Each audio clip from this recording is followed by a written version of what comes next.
I think the first tip is that you really need to try and work out how best to stand out from the crowd. When you are putting forward your applications, you've got to remember that you're up against intense competition. Law firms really like to see that you've done your research, that you know a little bit more about the firm than just the usual maybe bog standard information that you can get off their own website.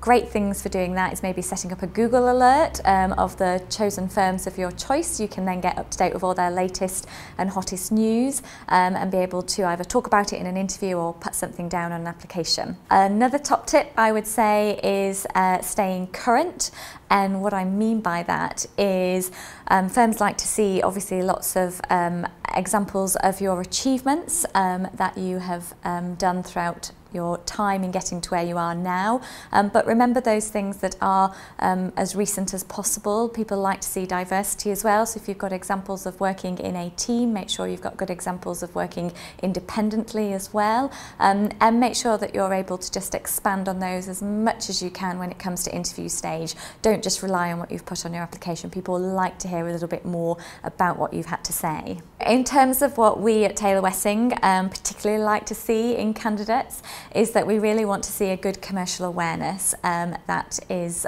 shown throughout, not only on an application but also examples of that given in an interview scenario as well. And what do I mean by that?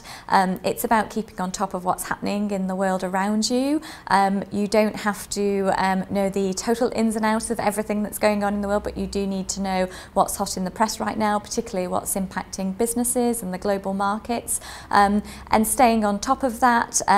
Best things to do for top tips of keeping on top of that as well. Obviously there's lots of access to media and newspapers that you can get hold of, but also actually if you look at other firms' websites, if you look at the articles that they produce which are for clients, so they're structured in such a way that clients can read and digest this information, you'll see what they think is the latest and hottest news in the current markets, and you'll be able to have a view on that yourself.